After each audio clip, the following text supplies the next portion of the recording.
불과 10년 전만 해도 한국은 잠수함을 수출해 본 적이 없었습니다. 그런데 지금은요?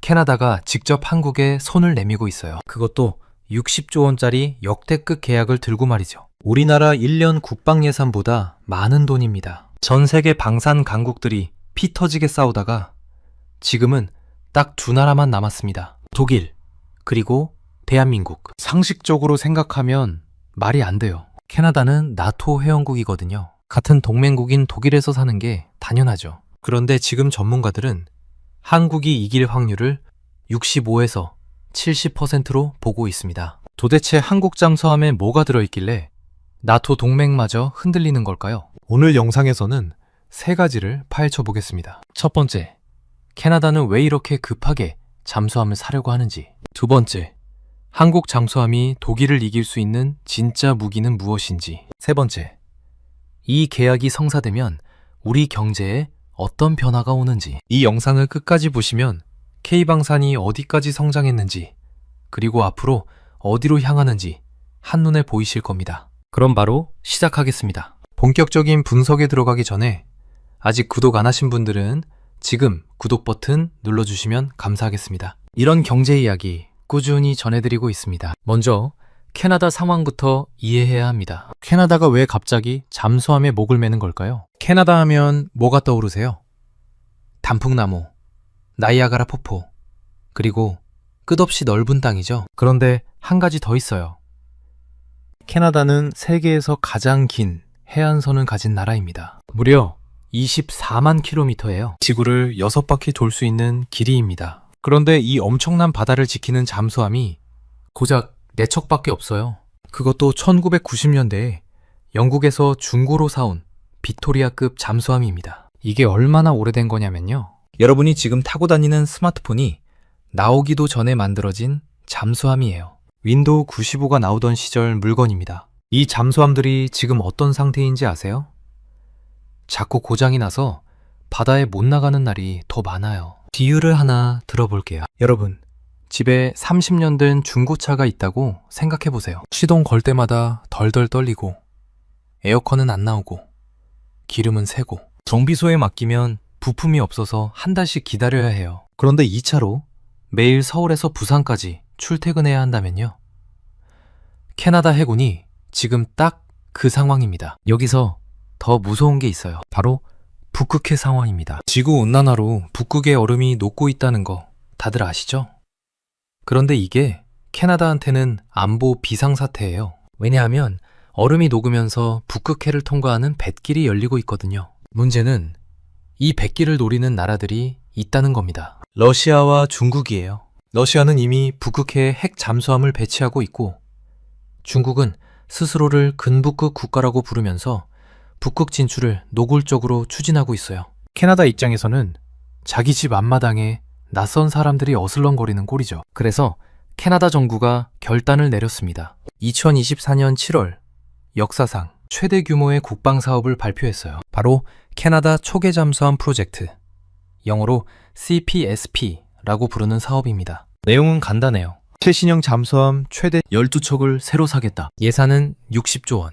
캐나다 건국 이래 가장 큰 무기 구매입니다. 자, 그러면 이 60조 원짜리 계약을 누가 따가느냐? 전 세계 방산업체들이 달려들었습니다. 프랑스 나발그룹, 스웨덴 사브, 스페인 나반티아, 독일 티센크루프, 그리고 한국의 한화오션. 쟁쟁한 유럽 방산 강자들이 총 출동했어요. 그런데 2025년 8월 캐나다 정부가 최종 후보를 발표했습니다. 결과가 충격적이었어요.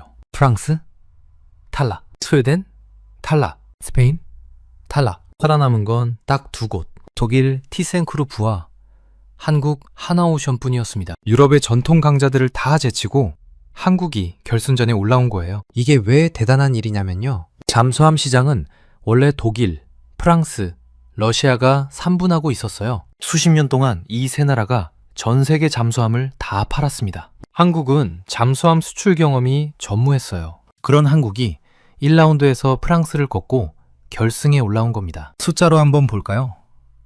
이 계약이 얼마나 큰 건지 실감이 안 나실 수 있으니까요. 60조 원이면 삼성전자 1년 매출의 4분의 1이에요. 현대자동차 1년 매출과 맞먹습니다. 이 돈이면 서울 강남에 아파트 3만 채를 살 수 있어요. 그런데 이게 끝이 아닙니다. 60조 원은 잠수함 건조비 20조 원에다가 앞으로 30년간 유지보수 비용 40조 원을 합친 금액이에요. 잠수함은 사는 것보다 관리하는 게 더 비싸거든요. 마치 자동차를 살 때 차값보다 보험료, 기름값, 정비비가 더 나가는 것처럼요. 하나오션이 이 계약을 따내면 어떻게 될까요? 단일 방산 수출 계약으로는 대한민국 역사상 최대 규모가 됩니다. 지금까지 가장 컸던 게 폴란드 K2 전차와 K9 자주포 수출이었는데 그게 약 20조 원이었어요. 캐나다 잠수함은 그 3배입니다. 자, 이제 진짜 중요한 질문으로 넘어가겠습니다. 한국 잠수함이 도대체 뭐가 다르길래 독일을 이길 수 있다는 걸까요? 독일 티센크루프가 제안한 잠수함은 2일 ECD형입니다. 이건 독일과 노르웨이가 공동 개발한 최신형 잠수함이에요. 유럽에서는 가장 앞선 기술을 가졌다고 평가받습니다. 반면 하나오션이 제안한 건 KSS-3 배치 2, 우리말로 하면 장보고 3급 확장형입니다. 한국이 독자 개발한 3,000톤급 잠수함이에요. 두 잠수함을 비교하면 확실한 차이가 있습니다. 한마디로 말하면 독일 잠수함은 조용한 암살자, 한국 잠수함은 힘센 전사예요. 독일 이벨리 CD는 유럽의 좁은 바다에서 은밀하게 움직이는데 최적화되어 있어요. 반면 한국 KSS-3는 태평양 같은 넓은 바다를 오래 돌아다니면서 강한 화력을 퍼부을 수 있게 설계됐습니다. 캐나다 상황을 다시 생각해 보세요. 세계에서 가장 긴 해안선, 얼음 덮인 북극해, 대서양과 태평양 양쪽을 모두 지켜야 하는 나라. 어떤 잠수함이 더 맞을까요? 답은 명확합니다. 첫 번째 무기는 리튬이온 배터리입니다. 잠수함에서 배터리가 왜 중요할까요? 잠수함은 물속에서 숨어 있어야 하는데 숨어 있으려면 엔진을 끄고 배터리로 움직여야 해요. 엔진을 켜면 소리가 나서 들키거든요. 그런데 배터리가 금방 닳으면 어떻게 될까요? 자꾸 물 위로 올라와서 충전해야 해요. 물 위로 올라오면 적에게 들키죠. 잠수함이 들키면 그냥 커다란 표적일 뿐입니다. 비유를 들어볼게요. 스마트폰 배터리가 2시간밖에 안 간다고 생각해 보세요. 하루 종일 충전기 찾아다녀야 하잖아요. 그런데 배터리가 일주일을 간다면 마음 편하게 돌아다닐 수 있죠. 한국 KSS-3는 세계 최초로 대용량 리튬이온 배터리를 장착한 잠수함입니다. 기존 잠수함들은 납축전지를 써요. 자동차 배터리랑 비슷한 거죠. 그런데 리튬이온 배터리는 납축전지보다 에너지 밀도가 2배 이상 높아요. 같은 무게로 2배 더 오래 갈 수 있다는 뜻입니다. 이게 북극해에서 얼마나 중요한지 아세요? 북극해는 위가 얼음으로 덮여 있어요. 충전하려고 물 위로 올라가고 싶어도 얼음 때문에 못 올라가는 구간이 많습니다. 그런 상황에서 배터리가 빨리 닳으면 꼼짝없이 갇히는 거예요. 한국 잠수함은 리튬이온 배터리 덕분에 얼음 밑에서 몇 주씩 버틸 수 있습니다. 물 위로 안 올라가도 돼요. 이게 캐나다가 한국 잠수함에 눈독을 들이는 첫 번째 이유입니다. 두 번째 무기는 수직 발사관입니다. 영어로 VLS라고 해요. 수직 발사관이 뭐냐면 잠수함 등의 미사일을 세로로 세워서 넣어두는 통이에요.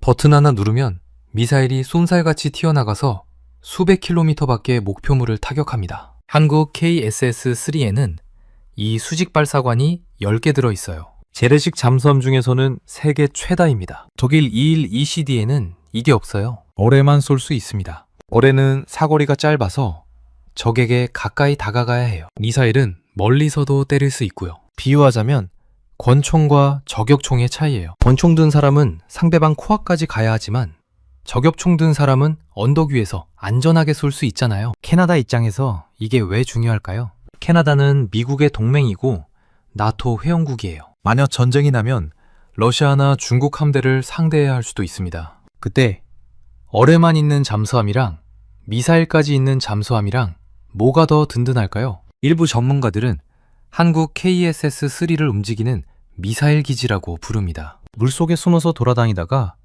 필요할 때 미사일비를 퍼부을 수 있으니까요. 세 번째 무기는 속도입니다. 잠수함을 얼마나 빨리 만들어서 넘겨줄 수 있느냐의 문제예요. 캐나다가 가장 걱정하는 게 뭔지 아세요?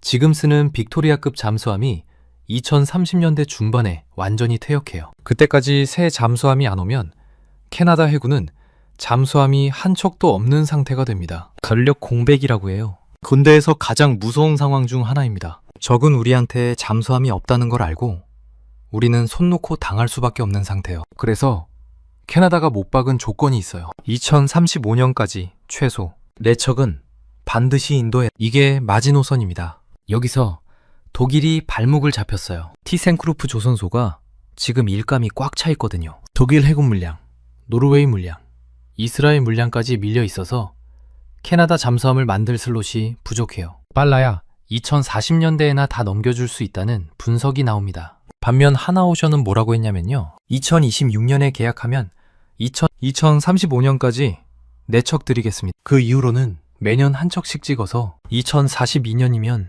12척 전부 넘기겠습니다. 마이클 쿨터 한화 글로벌 디펜스 대표가 캐나다 언론 인터뷰에서 직접 한 말이에요. 이게 가능한 이유가 있습니다. 한국 조선소의 생산성이 세계 최고 수준이거든요. 하나오션 거제 조선소는 세계에서 가장 큰 조선소 중 하나예요. 잠수함뿐 아니라 항공모함급 대형 선박도 동시에 여러 척 만들 수 있는 규모입니다. 독일 조선소랑은 생산 능력 자체가 다른 급이에요. 비유하자면 이래요. 독일은 수제 명품 시계를 만드는 장인 공방이고 한국은 최첨단 자동화 공장이에요. 명품 시계는 품질이 좋지만 만드는데 시간이 오래 걸려요. 자동화 공장은 같은 품질을 훨씬 빠르게 대량으로 찍어낼 수 있고요. 캐나다 입장에서는 당연히 빨리 받는 게 좋죠. 해안선은 지금 당장 지켜야 하니까요. 네 번째 무기. 이게 어쩌면 가장 결정적입니다. 바로 현지화 전략이. 캐나다 정부가 잠수함을 살 때 가장 중시하는 게 뭔지 아세요? 무기 성능? 물론 중요하죠. 그런데 그보다 더 중요하게 보는 게 있어요. 얼마나 캐나다 경제에 도움이 되느냐입니다. 캐나다에는 산업기술 혜택 정책이라는 게 있어요. 영어로 ITB라고 하는데 내용이 이래요. 외국 기업이 캐나다에 무기를 팔려면 그 금액만큼 캐나다 현지에 재투자해야 합니다. 60조 원어치 잠수함을 팔면 60조 원어치를 캐나다에 투자하라는 거예요. 이게 캐나다의 전통적인 방산 구매 원칙입니다. 무기만 사는 게 아니라 일자리와 기술까지 같이 사겠다는 뜻이죠. 독일 티센크루프는 어떻게 했냐면요. 잠수함을 독일에서 만들어서 완제품으로 보내주겠다고 했어요. 물론 유지보수 시설은 캐나다에 짓겠다고 했지만 핵심 기술과 일자리는 독일에 남는 구조입니다. 폭스바겐 캐나다 공장 투자랑 묶어서 패키지로 제안하기도 했어요. 잠수함 사면 자동차 공장도 지어주겠다는 식이죠. 하나오션은 완전히 다른 전략을 들고 나왔습니다. 캐나다에 잠수함 정비 공장을 짓겠습니다. 철강 공장도 짓겠습니다. 부품도 캐나다에서 조달하겠습니다. 캐나다 기업들과 손잡고 함께 만들겠습니다. 한마디로 잠수함만 파는 게 아니라 잠수함 산업 생태계를 통째로 이식해주겠다는 거예요. 2026년 1월 하나는 실제로 행동에 나섰습니다. 캐나다 기업 5곳과 양해각서를 체결했어요. 첫 번째, 알고마 스틸. 캐나다 최대 철강 업체입니다. 하나오션이 약 3,700억 원을 투자해서 잠수함용 특수강 공장을 짓기로 했어요.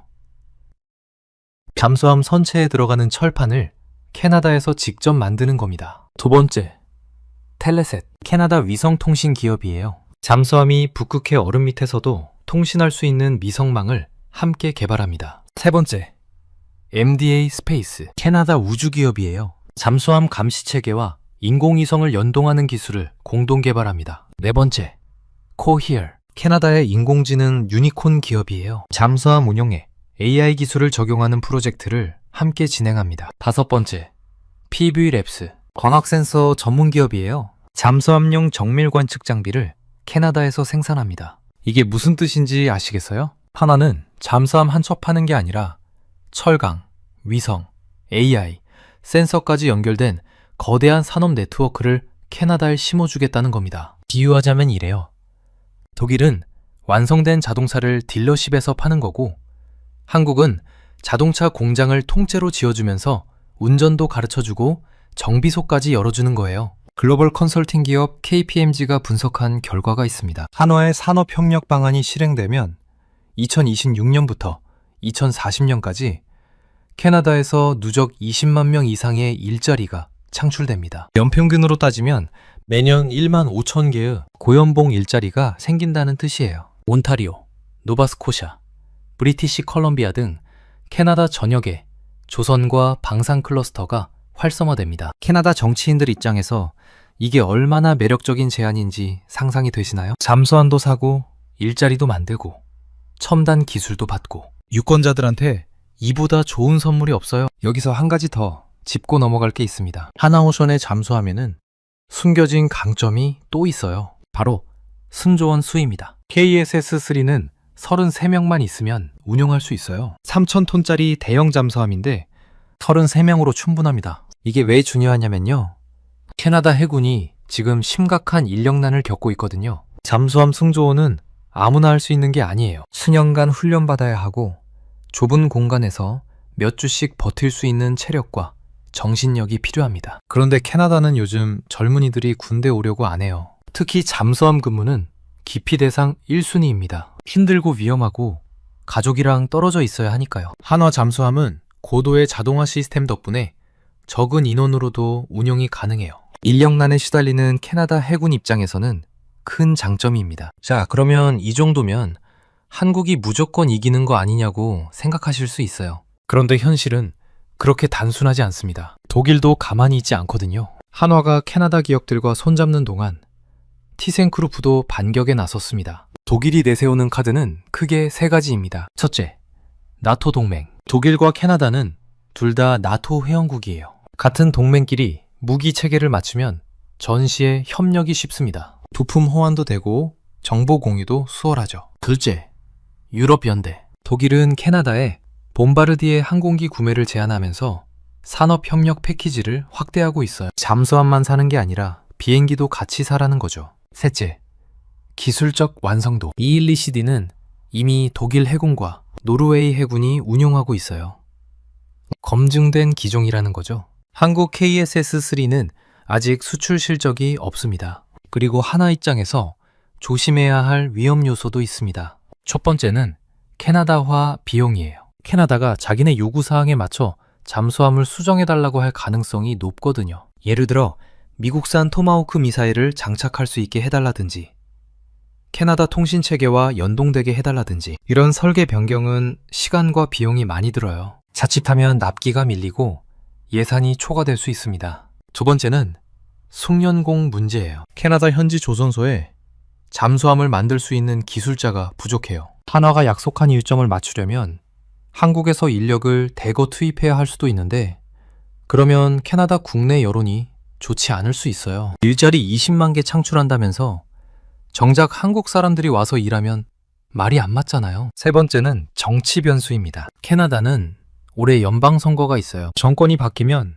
사업 방향이 달라질 수 있습니다. 새 정부가 독일 쪽으로 기울을 가능성도 배제할 수 없어요. 그런데 이런 위험 요소에도 불구하고 전문가들이 한화 승리 확률을 65에서 70%로 보는 이유가 있습니다. 가장 큰 이유는 일본의 탈락이에요. 원래 이 경쟁에는 일본도 참여할 거라는 예상이 있었어요. 일본은 소류급이라는 우수한 잠수함을 보유하고 있거든요. 그런데 일본이 입찰 참여를 포기했습니다. 이유는 여러 가지가 있겠지만 결과적으로 3,000톤급 대형 재래식 잠수함 시장에서 한국의 독보적 위치가 확립된 셈이에요. 두 번째 이유는 한국 정부의 전폭적인 지원입니다. 2026년 1월 강훈식 대통령 비서실장이 직접 특사단을 이끌고 캐나다를 방문했어요. 산업통상부 장관, 방위사업청장까지 총 출동했습니다. 잠수함만 파는 게 아니라 자동차, 철강, 배터리까지 아우르는 국가 대 국가 패키지 딜을 제안했어요. 한화 혼자 뛰는 게 아니라 대한민국이 총력전을 펼치고 있는 겁니다. 이게 왜 중요하냐? 방산 수출은 기업 간 거래가 아니라 국가 간 거래거든요. 무기를 사고 파는 건 단순한 상거래가 아니에요. 안보 동맹을 맺는 것과 비슷합니다. 캐나다가 한국 잠수함을 사면 앞으로 30년간 한국과 군사적으로 협력해야 해요. 그래서 기업의 영업력만으로는 안 되고 정부가 나서서 신뢰를 줘야 합니다. 한국 정부가 직접 뛰고 있다는 건 캐나다 입장에서 큰 안심 요소가 됩니다. 자, 그러면 이 계약이 성사됐을 때 어떤 일이 벌어질까요? 미래를 한번 그려보겠습니다. 한화가 캐나다 잠수함을 수주하면 단순히 60조 원을 버는 걸로 끝나지 않아요. 세계 잠수함 시장의 판도가 바뀝니다. 지금까지 잠수함 시장은 독일, 프랑스, 러시아가 지배하고 있었어요. 한국이 캐나다를 따내면 이 구도가 깨집니다. 특히 중요한 건 후속 효과예요. 캐나다는 나토의 핵심 회원국이에요. 나토 국가가 한국 잠수함을 선택했다는 건 엄청난 신뢰의 증표입니다. 다른 나라들이 보겠죠. 아, 캐나다도 한국 잠수함 샀네?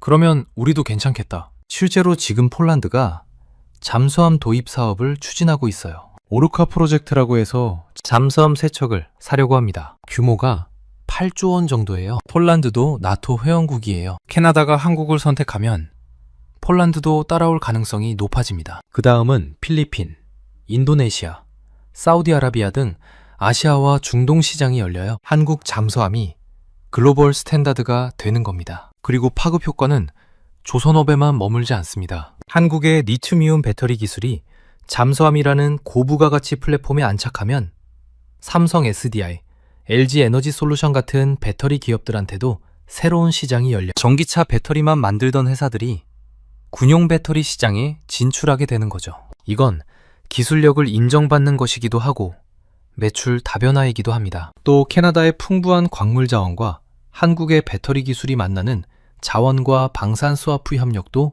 가능해집니다. 캐나다는 리튬, 니켈 같은 배터리 원료가 풍부하거든요. 한마디로 잠수함 한 척 파는 게 아니라 양국 산업 전체가 엮이는 겁니다. 정리해 볼게요. 캐나다 잠수함 수주전은 단순한 무기 거래가 아닙니다. K방산이 글로벌 톱티어에 진입하느냐 마느냐를 가르는 분수령이에요. 하나오션이 가진 무기는 4가지입니다. 리튬이온 배터리의 기술력, 수직 발사관의 화력, 압도적인 납기 속도, 그리고 20만 개 일자리를 만들어주는 현지화 전략. 독일이라는 강력한 경쟁자가 있고 정치적 변수와 기술적 리스크도 있습니다. 그러나 현재 승률은 한국이 앞서고 있어요. 올해 3월 입찰 제안서 마감, 6월 최종 발표 예정입니다. 앞으로 몇 달이 대한민국 방산 역사의 새 장을 여는 시간이 될 겁니다. 여러분은 이번 캐나다 잠수함 수주전을 어떻게 보시나요? 하나오션이 독일을 이길 수 있을 것 같으신가요? 댓글로 여러분의 생각을 공유해 주시면 감사하겠습니다. 오늘 영상은 여기까지입니다. 긴 영상 시청해 주셔서 감사합니다. 구독과 좋아요 한 번씩만 눌러주시면 정말 크나큰 도움이 됩니다. 불과 10년 전만 해도 한국은 잠수함을 수출해 본 적이 없었습니다. 그런데 지금은요?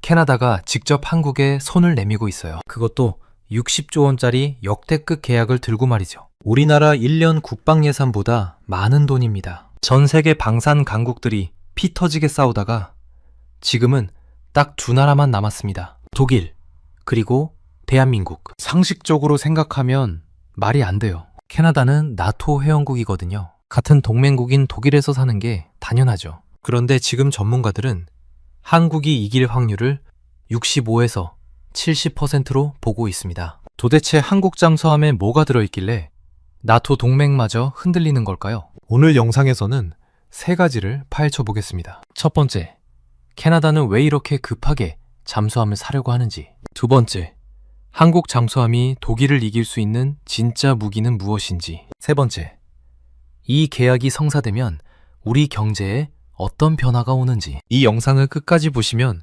K방산이 어디까지 성장했는지, 그리고 앞으로 어디로 향하는지 한눈에 보이실 겁니다. 그럼 바로 시작하겠습니다. 본격적인 분석에 들어가기 전에 아직 구독 안 하신 분들은 지금 구독 버튼 눌러주시면 감사하겠습니다. 이런 경제 이야기 꾸준히 전해드리고 있습니다. 먼저 캐나다 상황부터 이해해야 합니다. 캐나다가 왜 갑자기 잠수함에 목을 매는 걸까요? 캐나다 하면 뭐가 떠오르세요? 단풍나무, 나이아가라 폭포, 그리고 끝없이 넓은 땅이죠. 그런데 한 가지 더 있어요. 캐나다는 세계에서 가장 긴 해안선을 가진 나라입니다. 무려 24만 킬로미터예요. 지구를 6바퀴 돌 수 있는 길이입니다. 그런데 이 엄청난 바다를 지키는 잠수함이 고작 4척밖에 없어요. 그것도 1990년대에 영국에서 중고로 사온 빅토리아급 잠수함입니다. 이게 얼마나 오래된 거냐면요. 여러분이 지금 타고 다니는 스마트폰이 나오기도 전에 만들어진 잠수함이에요. 윈도우 95가 나오던 시절 물건입니다. 이 잠수함들이 지금 어떤 상태인지 아세요? 자꾸 고장이 나서 바다에 못 나가는 날이 더 많아요. 비유를 하나 들어볼게요. 여러분, 집에 30년 된 중고차가 있다고 생각해 보세요. 시동 걸 때마다 덜덜 떨리고 에어컨은 안 나오고 기름은 새고 정비소에 맡기면 부품이 없어서 한 달씩 기다려야 해요. 그런데 이 차로 매일 서울에서 부산까지 출퇴근해야 한다면요. 캐나다 해군이 지금 딱 그 상황입니다. 여기서 더 무서운 게 있어요. 바로 북극해 상황입니다. 지구온난화로 북극의 얼음이 녹고 있다는 거 다들 아시죠? 그런데 이게 캐나다한테는 안보 비상사태예요. 왜냐하면 얼음이 녹으면서 북극해를 통과하는 뱃길이 열리고 있거든요. 문제는 이 뱃길을 노리는 나라들이 있다는 겁니다. 러시아와 중국이에요.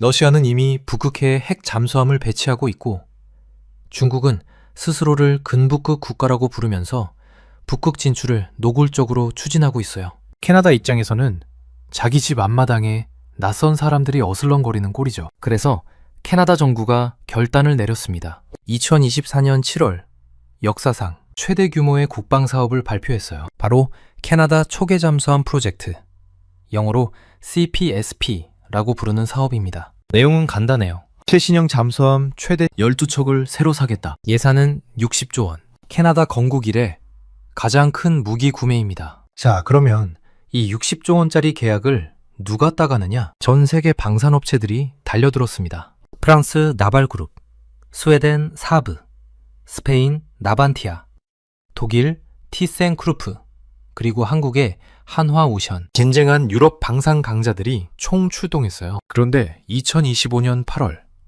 캐나다 정부가 최종 후보를 발표했습니다. 결과가 충격적이었어요. 프랑스 탈락, 스웨덴 탈락, 스페인 탈락. 살아남은 건 딱 두 곳, 독일 티센크루프와 한국 하나오션 뿐이었습니다. 유럽의 전통 강자들을 다 제치고 한국이 결승전에 올라온 거예요. 이게 왜 대단한 일이냐면요. 잠수함 시장은 원래 독일, 프랑스, 러시아가 3분하고 있었어요. 수십 년 동안 이 세 나라가 전 세계 잠수함을 다 팔았습니다. 한국은 잠수함 수출 경험이 전무했어요. 그런 한국이 1라운드에서 프랑스를 꺾고 결승에 올라온 겁니다. 숫자로 한번 볼까요?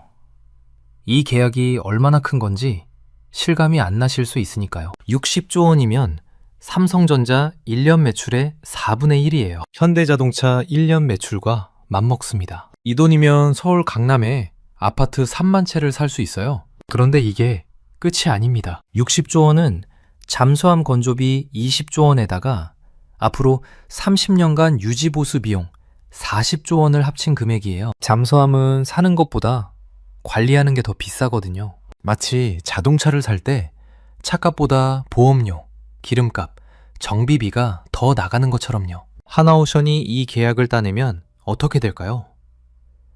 단일 방산 수출 계약으로는 대한민국 역사상 최대 규모가 됩니다. 지금까지 가장 컸던 게 폴란드 K2 전차와 K9 자주포 수출이었는데 그게 약 20조 원이었어요. 캐나다 잠수함은 그 3배입니다. 자, 이제 진짜 중요한 질문으로 넘어가겠습니다. 한국 잠수함이 도대체 뭐가 다르길래 독일을 이길 수 있다는 걸까요? 독일 티센크루프가 제안한 잠수함은 21ECD형입니다. 이건 독일과 노르웨이가 공동 개발한 최신형 잠수함이에요. 유럽에서는 가장 앞선 기술을 가졌다고 평가받습니다. 반면 하나오션이 제안한 건 KSS-3 배치 2, 우리말로 하면 장보고 3급 확장형입니다. 한국이 독자 개발한 3,000톤급 잠수함이에요. 두 잠수함을 비교하면 확실한 차이가 있습니다. 한마디로 말하면 독일 잠수함은 조용한 암살자, 한국 잠수함은 힘센 전사예요. 독일 이벨리 CD는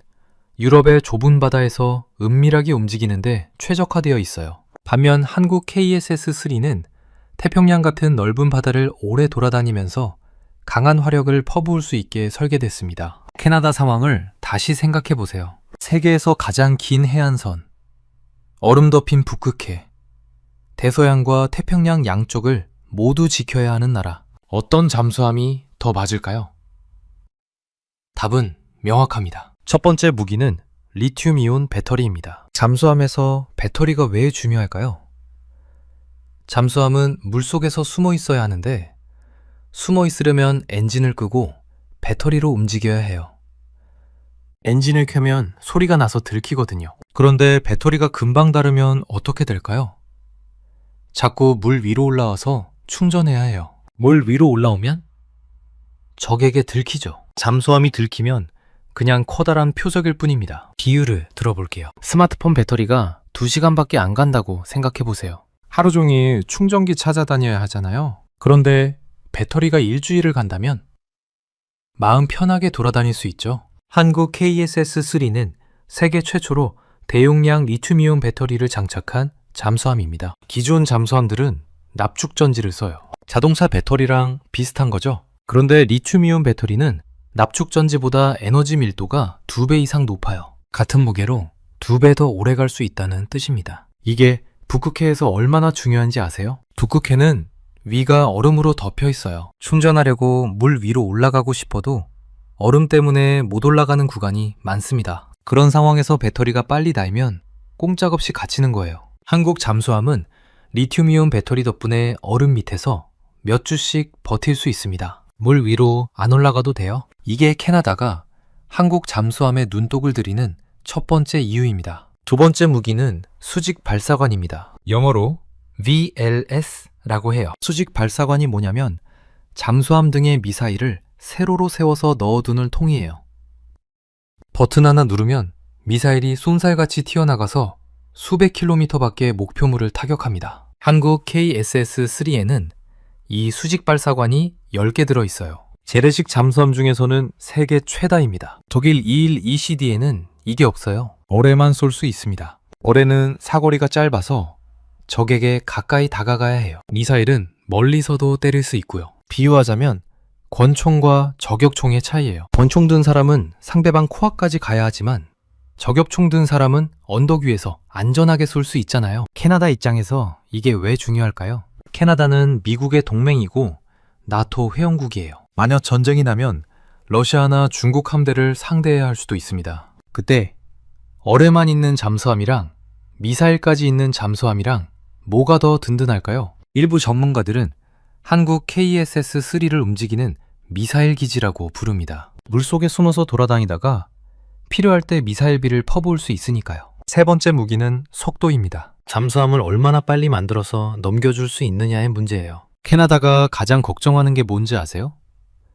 지금 쓰는 빅토리아급 잠수함이 2030년대 중반에 완전히 퇴역해요. 그때까지 새 잠수함이 안 오면 캐나다 해군은 잠수함이 한 척도 없는 상태가 됩니다. 전력 공백이라고 해요. 군대에서 가장 무서운 상황 중 하나입니다. 적은 우리한테 잠수함이 없다는 걸 알고 우리는 손 놓고 당할 수밖에 없는 상태예요. 그래서 캐나다가 못 박은 조건이 있어요. 2035년까지 최소 4척은 반드시 인도에. 이게 마지노선입니다. 여기서 독일이 발목을 잡혔어요. 티센크루프 조선소가 지금 일감이 꽉 차 있거든요. 독일 해군 물량, 노르웨이 물량, 이스라엘 물량까지 밀려 있어서 캐나다 잠수함을 만들 슬롯이 부족해요. 빨라야 2040년대에나 다 넘겨줄 수 있다는 분석이 나옵니다. 반면 하나오션은 뭐라고 했냐면요. 2026년에 계약하면 2035년까지 4척 드리겠습니다. 그 이후로는 매년 한 척씩 찍어서 2042년이면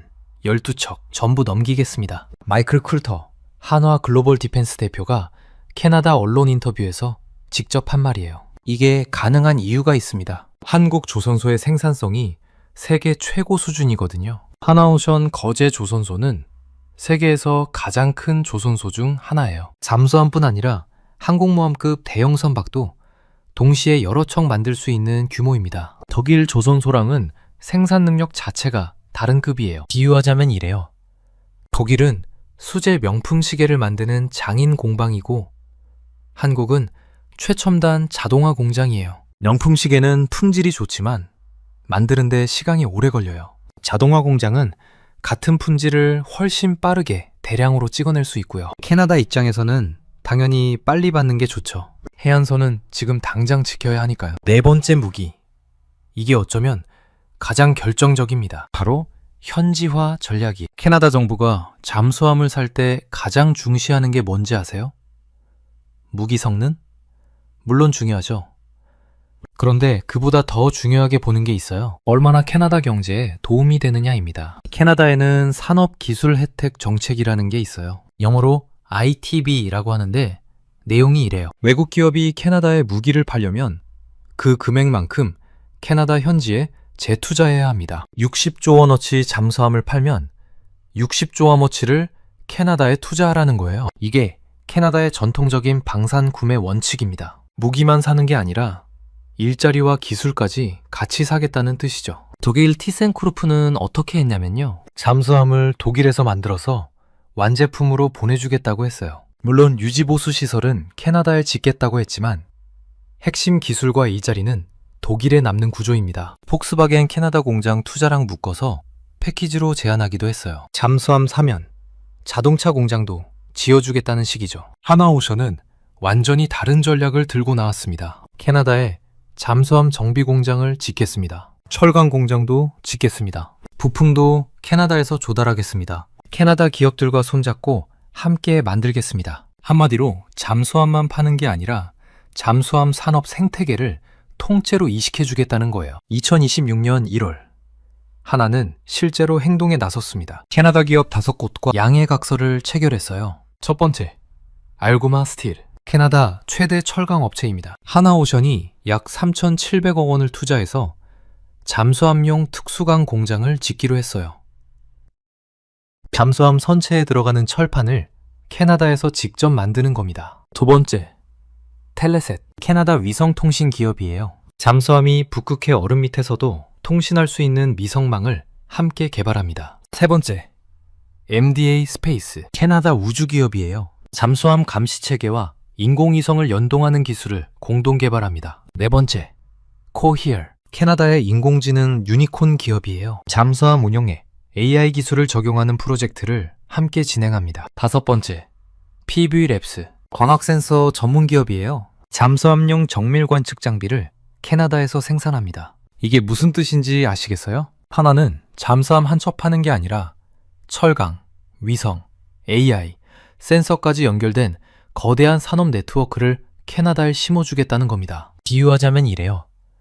독일은 완성된 자동차를 딜러십에서 파는 거고 한국은 자동차 공장을 통째로 지어주면서 운전도 가르쳐주고 정비소까지 열어주는 거예요. 글로벌 컨설팅 기업 KPMG가 분석한 결과가 있습니다. 한화의 산업협력 방안이 실행되면 2026년부터 2040년까지 캐나다에서 누적 20만 명 이상의 일자리가 창출됩니다. 연평균으로 따지면 매년 1만 5천 개의 고연봉 일자리가 생긴다는 뜻이에요. 온타리오, 노바스코샤, 브리티시 컬럼비아 등 캐나다 전역에 조선과 방산 클러스터가 활성화됩니다. 캐나다 정치인들 입장에서 이게 얼마나 매력적인 제안인지 상상이 되시나요? 잠수함도 사고 일자리도 만들고 첨단 기술도 받고 유권자들한테 이보다 좋은 선물이 없어요. 여기서 한 가지 더 짚고 넘어갈 게 있습니다. 하나오션의 잠수함에는 숨겨진 강점이 또 있어요. 바로 승조원 수입니다. KSS-3는 33명만 있으면 운용할 수 있어요. 3,000톤짜리 대형 잠수함인데 33명으로 충분합니다. 이게 왜 중요하냐면요. 캐나다 해군이 지금 심각한 인력난을 겪고 있거든요. 잠수함 승조원은 아무나 할 수 있는 게 아니에요. 수년간 훈련받아야 하고 좁은 공간에서 몇 주씩 버틸 수 있는 체력과 정신력이 필요합니다. 그런데 캐나다는 요즘 젊은이들이 군대 오려고 안 해요. 특히 잠수함 근무는 기피 대상 1순위입니다. 힘들고 위험하고 가족이랑 떨어져 있어야 하니까요. 한화 잠수함은 고도의 자동화 시스템 덕분에 적은 인원으로도 운용이 가능해요. 인력난에 시달리는 캐나다 해군 입장에서는 큰 장점입니다. 자, 그러면 이 정도면 한국이 무조건 이기는 거 아니냐고 생각하실 수 있어요. 그런데 현실은 그렇게 단순하지 않습니다. 독일도 가만히 있지 않거든요. 한화가 캐나다 기업들과 손잡는 동안 티센크루프도 반격에 나섰습니다. 독일이 내세우는 카드는 크게 3가지입니다. 첫째, 나토 동맹. 독일과 캐나다는 둘 다 나토 회원국이에요. 같은 동맹끼리 무기 체계를 맞추면 전시에 협력이 쉽습니다. 부품 호환도 되고 정보 공유도 수월하죠. 둘째, 유럽 연대. 독일은 캐나다에 봄바르디에 항공기 구매를 제한하면서 산업협력 패키지를 확대하고 있어요. 잠수함만 사는 게 아니라 비행기도 같이 사라는 거죠. 셋째, 기술적 완성도. ELCD는 이미 독일 해군과 노르웨이 해군이 운용하고 있어요.